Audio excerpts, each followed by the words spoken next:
What's going on, guys? Major League Shooter here. In this video, I'm going to show you guys how my Glock 34 performed on the range. If you guys recall, a couple of weeks ago, I actually did a series of parts, or a series of videos, excuse me, on the Glock 34, where essentially I took a factory Glock 34 and put a lot of aftermarket parts into it so that it can perform better than it already does right out of the box. I'm going to be 100% honest with you in this video. It wasn't perfect. There's a couple things that I liked. Actually, there's a lot of things I liked. The couple things I didn't like. And I'm going to give you guys my honest opinion of what I liked and what I didn't like in this video. So with that being said, let's hop on to the shooting footage and where I will explain to you what I liked and what I didn't like. So like I said, guys, right off the bat, you know, I had my first malfunction. Essentially what was going on is that the striker spring was too light, not allowing the trigger to be pushed back into its normal position. Because of that, the trigger would stay back as if it was shot, making me essentially just lose a round because I would have to charge it again. Other than that though, the gun did work flawlessly. Everything about it worked great. The magwell was awesome and everything like that. Here's a different angle right here. You can see it stays pretty flat for the most part. That's that first round that I told you on my first shot went off, but it did great other than that. What you will see in a little bit is that on the final round as well, it was the first and the final round that had that trigger issue right off of the end of this magazine. But other than that though, the firearm worked great. The sights were awesome too. So there you go, guys. This gun, I absolutely loved it. It worked great with the exception of the striker spring, which wasn't resetting the trigger properly.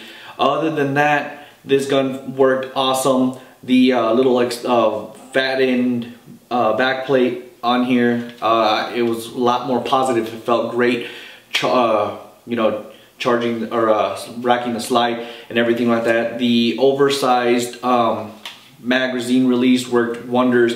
The magwell, I think, was the biggest noticeable difference between factory, and that's obviously for obvious reasons. You know, you're very limited to the amount of space when inserting a new magazine in with the factory magwell that it's already on there. It does come a little bit beveled on the Glock 34, but it's not that great compared to if you have this big hole to insert a magazine, and it just, as long as it's in that vicinity, it'll just slide right into the magwell.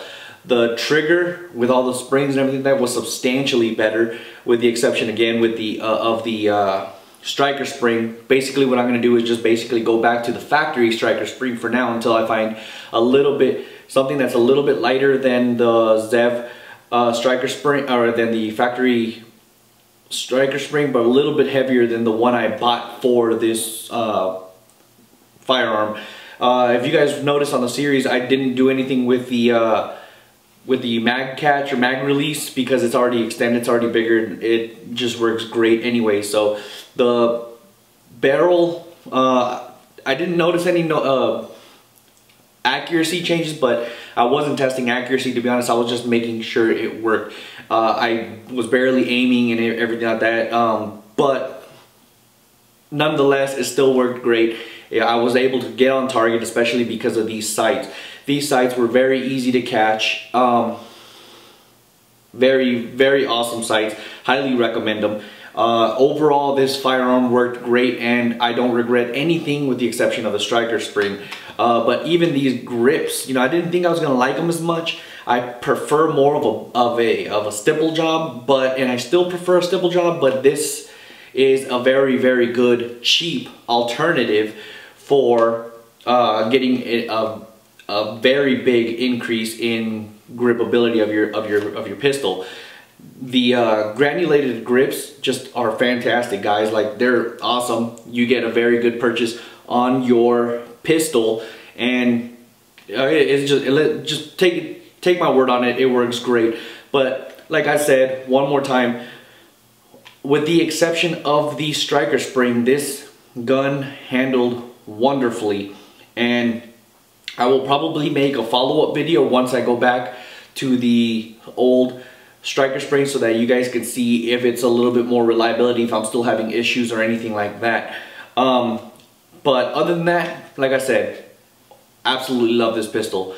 So thank you guys for watching, guys. I hope you guys like this video. I always appreciate, you know, a like and a subscription. So if you guys don't follow me already, subscribe to my channel. Follow me on my Instagram. I'm very big on Instagram, so I love, you know, posting pictures on there, and it's a great way to keep up with me. Great way to, you know, follow up on what I'm doing, or even just talk to me. I reply to almost everybody that writes me.